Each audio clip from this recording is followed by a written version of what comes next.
All right. Got this right? All up? Yeah, Awesome. we're here. We're here.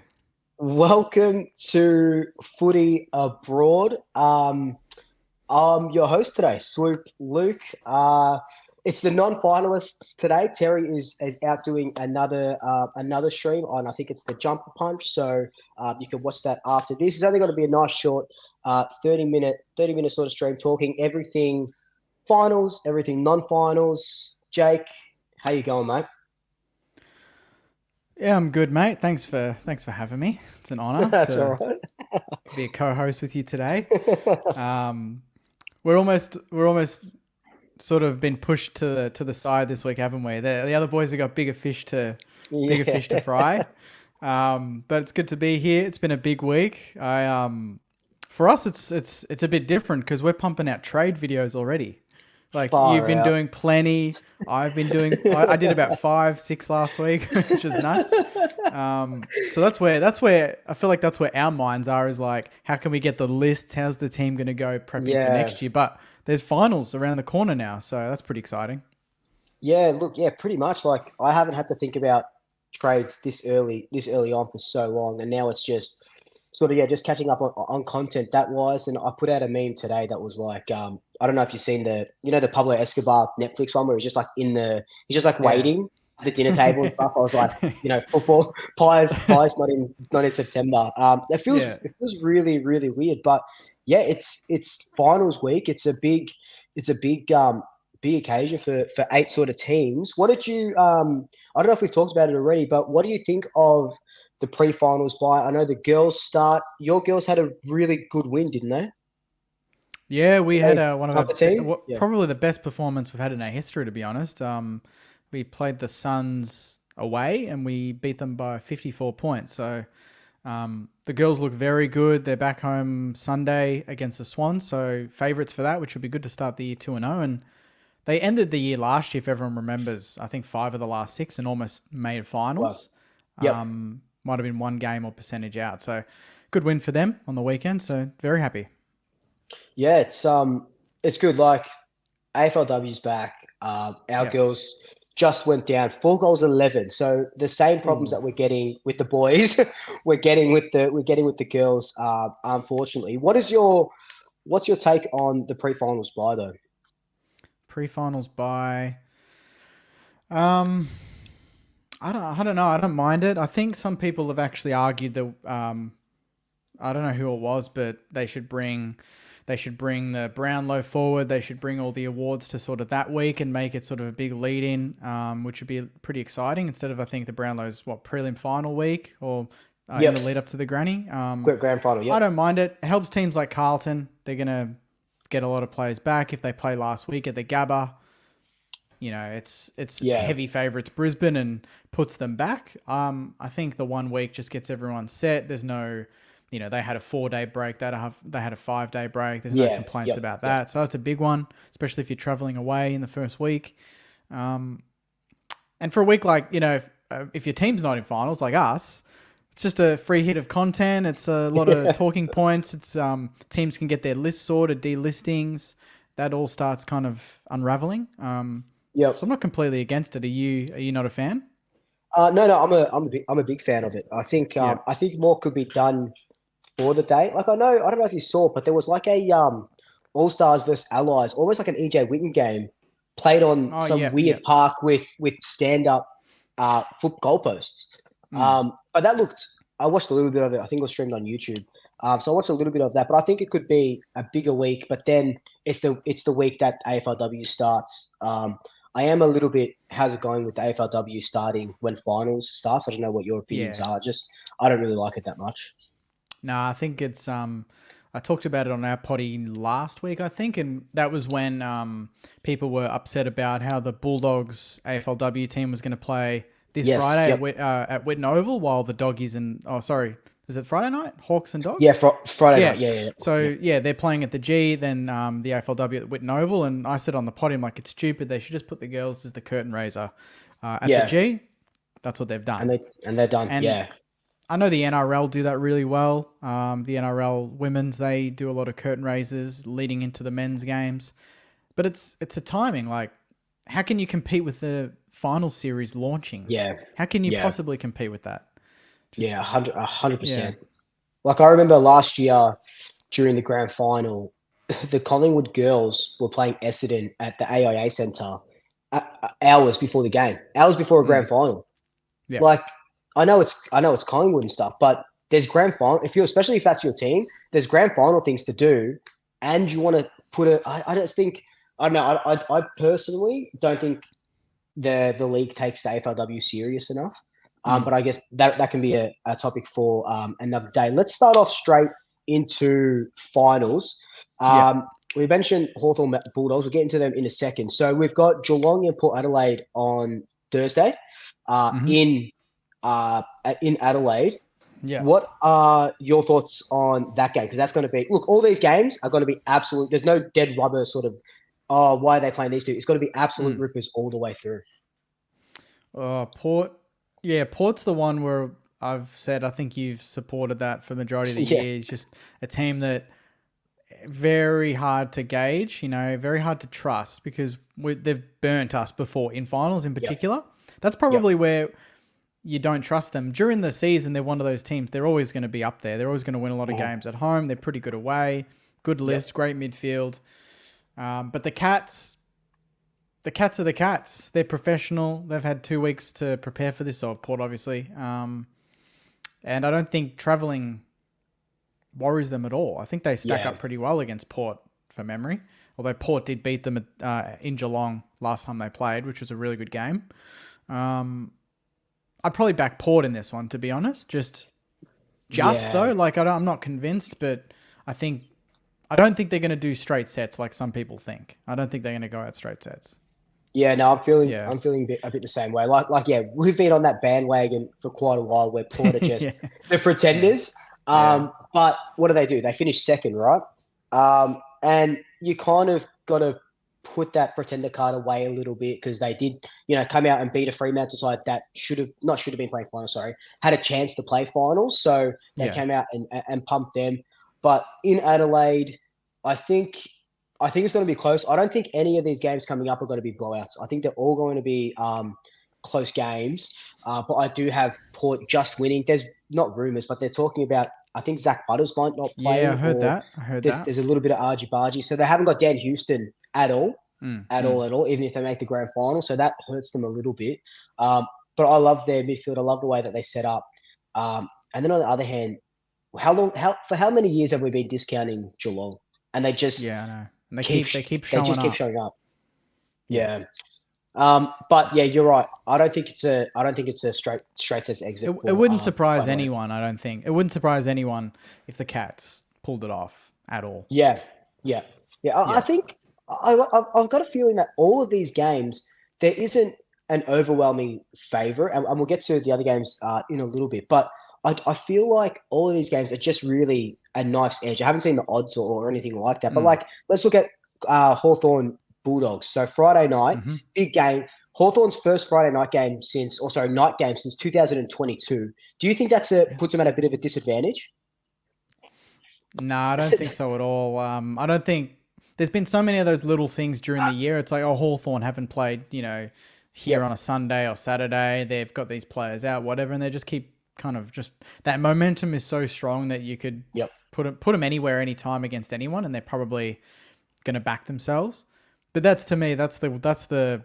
I don't know how many of these finals I'm going to watch, to be honest, because I don't like watching teams playing big games when the Saints aren't involved, especially in September. That really pisses me off. Grand final day, mate. I'll be honest. I watched maybe the last 8 minutes of the Brizzy Collingwood game I went to the parade last year. I watched 5 minutes of the game, So it was a weird mix, but this is the one I'm looking forward to. This is the one Friday night I'm going to be in front of the tally watching. I couldn't tell you who I'd tip though. They're so different. Hawthorn don't have the power forwards, but they've got the speed and the dogs. They've got the midfield and they've got the power forwards. So it's going to be that's going to be 100,000 surely. They say it's sold out. I hate when the MCG does this. They say it's sold out and then it's 86,000. It's like, where's the 14,000 seats? Where are those tickets going? That was our Pendle's 400. Couldn't get a ticket. Well, I got a ticket, but you couldn't get a ticket. It was sold out. Yeah, it was literally 86,000, 84,000. And Yeah. it's like it's classic MCC sort of stuff. It's always that area that never sort of sells out. It's always the people that just don't rock up. It was a nice night, but this game, like I said, knife's edge. These two games, I don't know how much you sort of put into that premiership window that Fox Footy do, but these two teams are in the premiership window, and I think I said it last week. These two teams going up against each other benefits the 6 other teams because they're two of the strongest, if not the strongest teams in the top 8 at the moment. Yeah, if you could, I know the ladder says 1 to 8 is something else, but if you could seed them, like how they do in tennis, number 1 seed and that, if you could seed them based on their current form, how would you rank, even we could do it now, how would you rank 1 to 8 in form? So you'd have maybe Hawthorn 1, Dogs 2?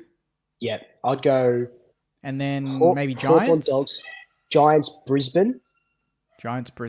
Port? And then, you could even put a shout for Port at 4th. But Brisbane, Port, Geelong, Carlton is how I would have it. And Sydney. Don't forget Sydney. Sorry, Sydney. Shit. I'd go Sydney, then Carlton. Yeah, true. Because Sydney haven't been sort of setting the world alight. See that? Recently. Imagine that. Imagine if they did a full-on Champions League style out of the little ball to find out where they play each other. Imagine you finish in the 8, but you genuinely don't know who you're coming at. Like there's a pool, for the top 4, they can't verse each other, and then they just get pulled out of a hat for the, for the bottom 4 to who they're going to verse. That's pretty sick. So that's kind of like a few episodes ago we talked about the wild card round and how the ladder looked like before the top 4. So before the top 4, it was 1v8, 2v7, 3-6, 4-5. Yeah. But I like that Champions League sort of. That's pretty good. Like Channel 7 does a little 30-minute telecast. They pull out the ball, and it's like, who's Port playing? Port are going to play Carlton, instead of it being a foregone conclusion. And that means like some teams can't tank based on where they finish, because some teams know if they finish 5th, they have to travel, but if they finish 6th, they get a home final. So it's like, I think there's ways to, that it stops them from maybe even dropping a game that they might normally win. Take it to AFL house. Julia, just quickly, Julia, congratulations on 2 million views on the Saints TV channel. That's huge, man. Yeah. That's awesome. Thanks for that, Julia, and for everyone sending messages yesterday. Yeah, it just popped up, those little notifications. Yeah, it's like, oh, you've reached this milestone. And I reached it. It's been great. It's been great. Hopefully many more millions to go. Hopefully good millions, mate. Good millions. Yeah. So the next game we'll look at is Sydney and the Giants. So this one, SCG, All New South Wales final. The game here. So I think, look, I've really shut off anything sort of football related that isn't Collingwood and trades at the moment. But I think they get Papley back and a couple of other guys back for this final. I know Isaac Heaney didn't play the last round, so he'll play this game. Same with the Giants. I do have Sydney just by minuscule margins against the Giants. Yeah. Coin toss this one, but I'm on the Giants bandwagon for the finals. Like I'm Team Orange for this. So I love Toby Green. I think Jesse Hogan's been amazing. So good to see him get that All Australian nod. Obviously, I mean, I'm surprised Kerno didn't, but in some capacity that was a bit weird. But I'm for the Giants. So I'd probably go Giants but I mean, I don't think it phases Sydney. They'd get a home semi-final anyway, and then who would they play? Potentially play in a prelim. They would have to go to either Adelaide or Melbourne for Geelong. Are they on that side of the draw? Do you know? I'm pretty sure. Yeah, I'm pretty sure. I'm just getting it up now. But So hang on. So Sydney.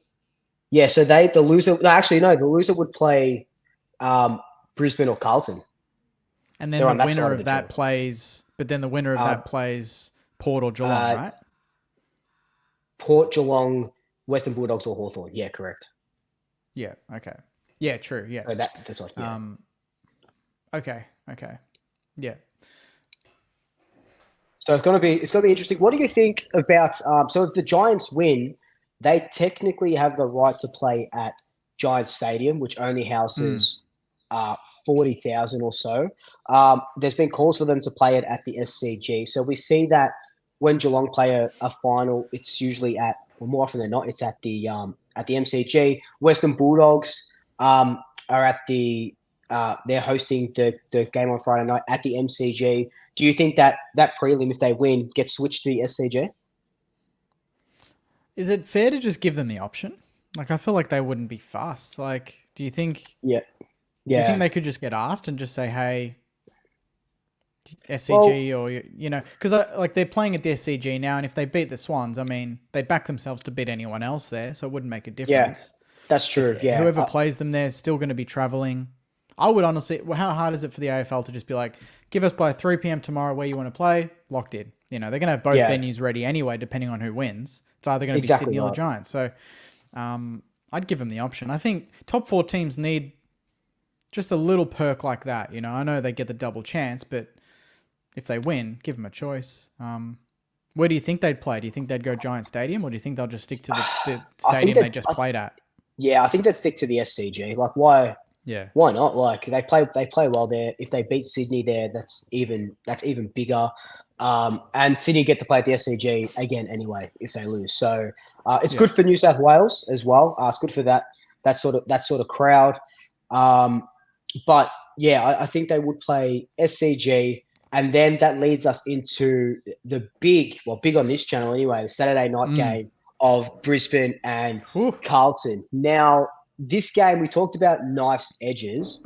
Like you said at the start, if there was no pre-finals bye and this game was played now, it's the same team that they lost to your boys with, or their-ish. They might, risk some players. They get the week off.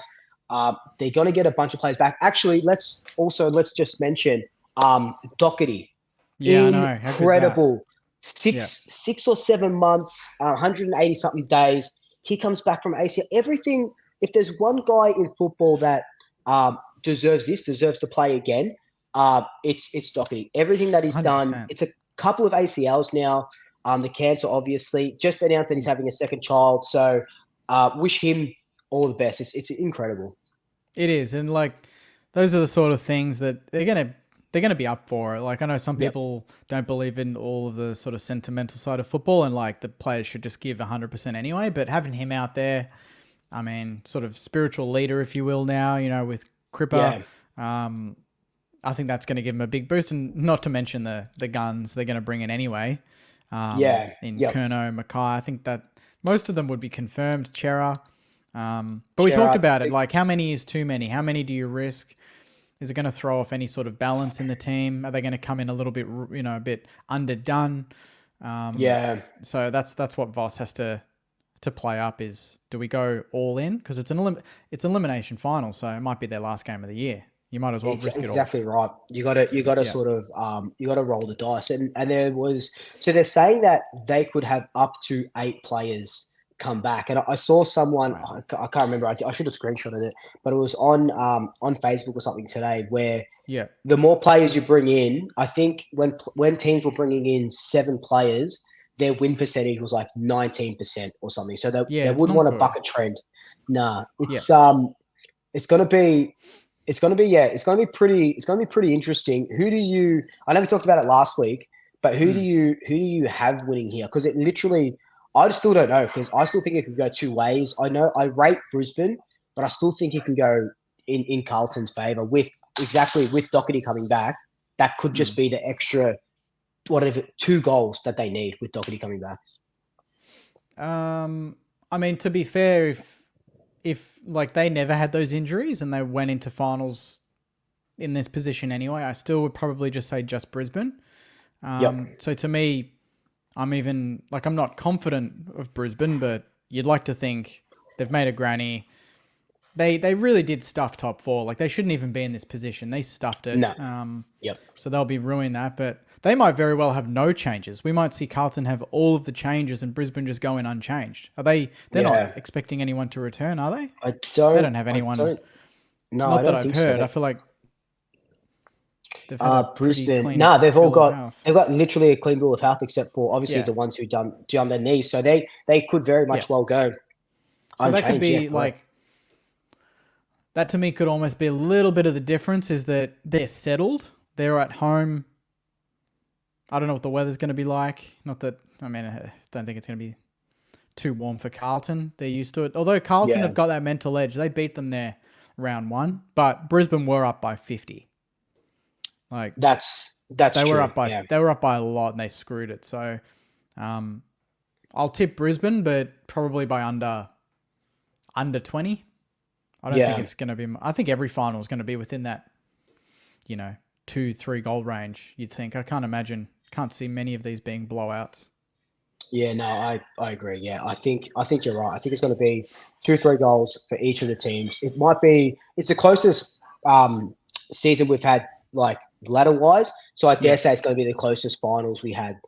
We're not going to see a repeat of the Geelong Sydney grand final where it was just blown out the water. You know what I mean? So we might get a good final series and a grand final this time around. Look, talked about the teams in finals. Let's talk about our teams quickly before we reach that half hour mark. Trades. Who are you? I know you've just lost Battle, so you're looking at possibly getting a really good draft pick. Do you think the Saints are in that position where they're taking that draft pick, or are they on trading that for someone? Assuming we get the first rounder, I think we'll probably stick to that. I think anyway. I think Dan Houston was one that maybe I thought, we might split it and then use the pick to get him, but he doesn't want to leave this year. And I don't think there's any other players that we've been linked to that demand that sort of currency. They're all, restricted free agents or a player that's got 1 year on his contract, but the club told him to explore his options or something like that. So they're not going to cost more than a second or third rounder. At this point, I would stick to it. I'd love to try and push up our first pick and see if we can get higher. Even if, you trade 7 and a future first or something like that and a future second to try and get up to 3 or 4, so just getting that top 5, because that's the players that we're interested in can either they can all go really realistically top 5. So you don't want to miss out on that one player. So I feel like if we can move up a couple of spots, then at least we'd almost guarantee one of the players we want. And then whoever's left, we can get with 8, which I think would be good. 2 mids, be done with it. Yeah. What about you boys? You don't really have that much to play with. Is that why absolutely nothing. You're trying to? Yeah, and you're not going to get a first rounder for. Is it Noble? Was it Noble that Noble? You're not going to get a first rounder for him, are you? Nah. So Gold Coast have got 13, 20, and 27. I think the Pies are pushing for 20. Is what they want, because Noble slots straight into their team. But again, he's a contracted player, so they don't have to give up much for him. So that's going to be really interesting when trade season comes down. They'll love this one. Nathan, I reckon just do it. I reckon just do it. I think who says no? But yeah, it's going to be $5 million man. It's going to be pretty interesting. But yeah, we've got no first round draft pick. I dare say we get in there somehow. I still have this weird, sometimes, and you've probably experienced it before, because we're not that we're, because we're so close to the team with what we do, and just as fans and other people as well. I've just got this weird feeling in my gut, and I had this in 2021 as well when we had that clear out. I don't think it's going to be a clear out. But I think it's going to be, I think it's going to be something that we just pull out of our ass, and a player that we like goes somewhere else. I just have this weird, I don't have any inside goss, but I just have this weird feeling. Well, who's had I heard whispers that maybe DeGoey, because he's still got value, but he signed on last year when we were linked to him. He signed on long term anyway, didn't he? Yeah. So he's got a big contract. Whispers, I've heard whispers, and when I say whispers, it's like, just people talking. But sometimes where it's like random people talk, and it's like, well, you haven't said anything for ever, and now you're coming out with this stuff. Because I heard he might be looking at New South Wales, so Sydney or the Giants, just to kind of get out of that Melbourne bubble. And I thought originally that would have been good for him anyway before he signed that contract, to go somewhere where people don't really care who he is, and he can just go out and get a sort of get a coffee. But I dare say that would be huge. There was that one weird rumor that Quaynor was leaving as well because of Ginnivan's treatment, but I can't see that happening. Just signed a 5-year contract, at the start of the year, and is a vice captain of the club. So it's going to be really, really interesting. Look, what's your who would be your ideal who's your ideal target, realistic target at the moment because I know you've done all those trade videos. Who's your realistic target that the Saints are sort of getting, or hope the Saints sort of get?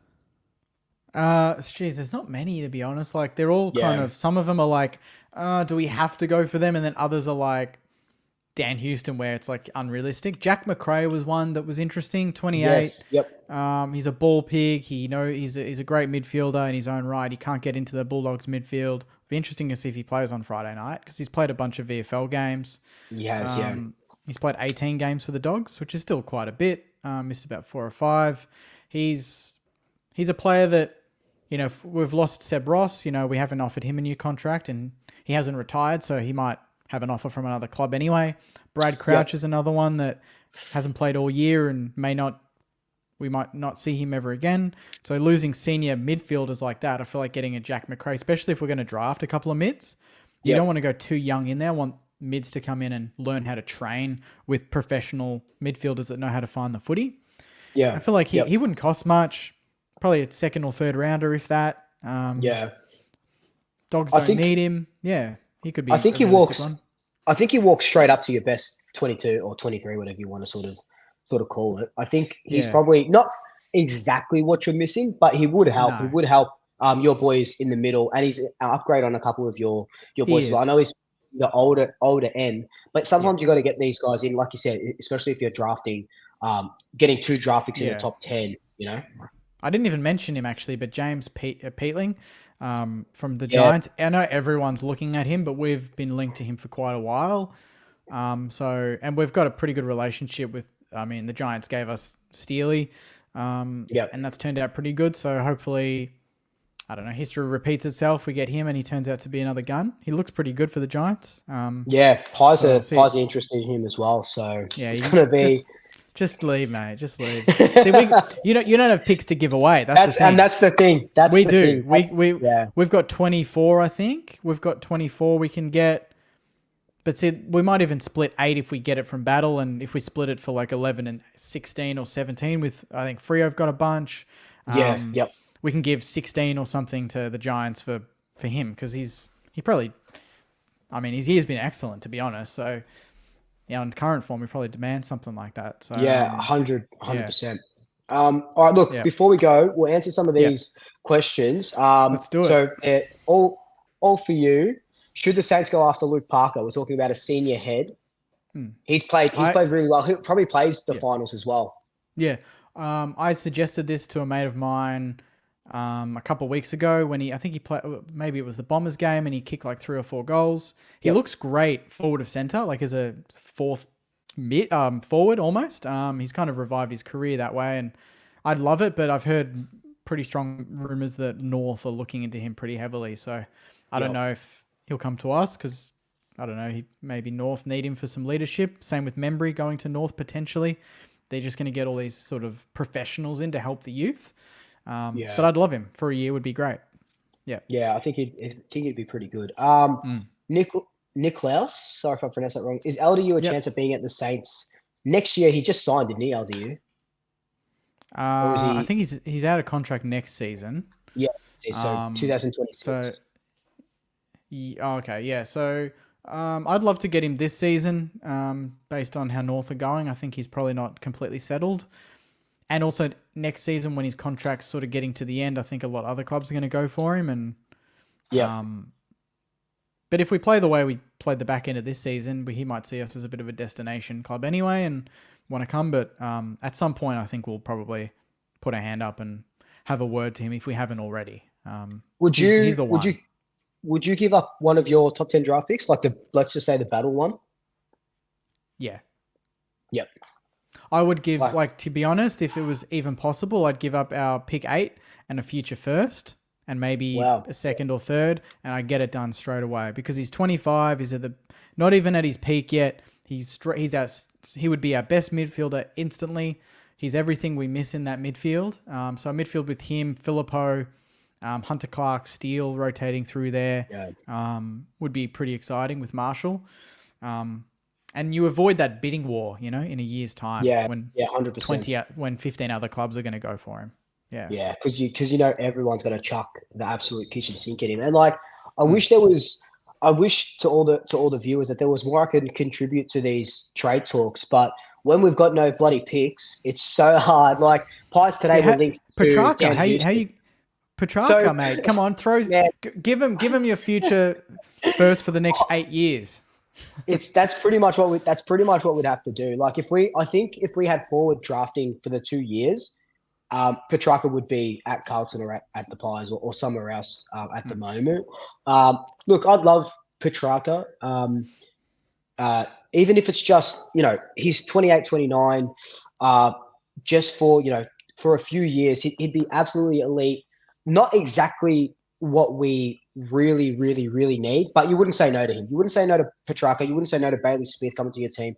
LDU, even if you don't need them. No, you just make it happen. You make exactly. It happen. Exactly. If Petrarca turned around and said, "Look, I want to come to the Pies," they're fighting tooth and nail to get him there. Will never happen, but it would be nice. But yeah, the only sort of movement we're doing, it's looking like John Noble because of that exit interview. I dare say Reef and Finn McRae leave. We did out the listings, or we announced out the listings. We only announced one delisting the other day, and people I think you guys did 4, didn't you? 3 or 4? Yeah, we did. Tom Campbell, Riley Bonner was a big one. I didn't expect us to pull that so early. He played 19 games, and I think he had a record number of disposals for a Saint in 19 games. He had over 400 disposals. Jesus. And then was dropped, and that was it. Papers stamped. See you later. And then a couple of other boys that were yet to debut.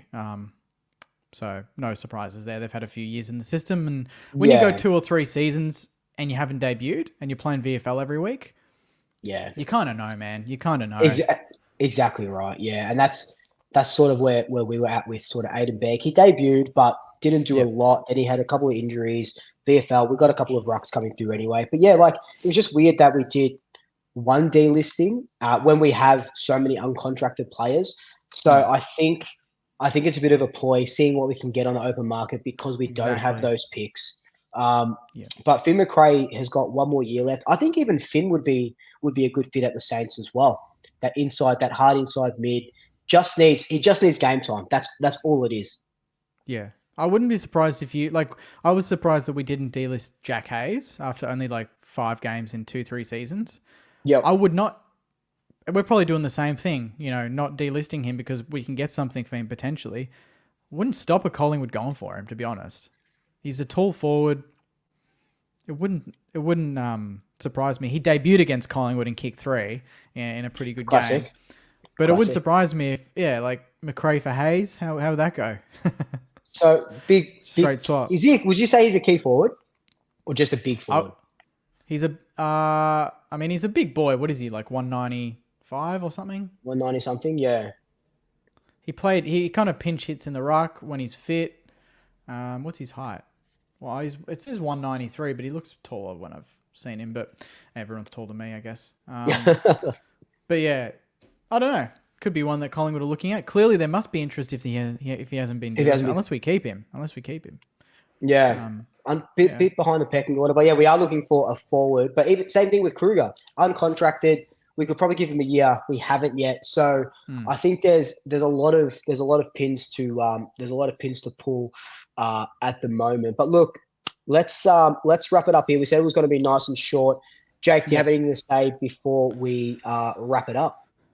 No, not at all. Just appreciate everyone tuning in. Obviously, no Pommy, no Terry. Hopefully,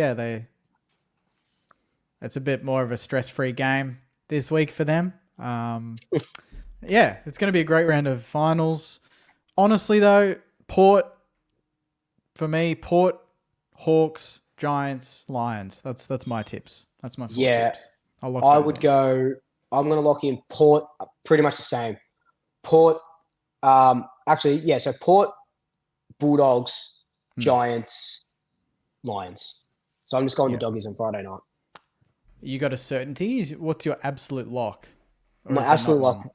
Oh no, I think my absolute lock is going to be Port Adelaide. I think they get up against. Yeah, even though I've been so off them all year, my lock is Port. What about yours?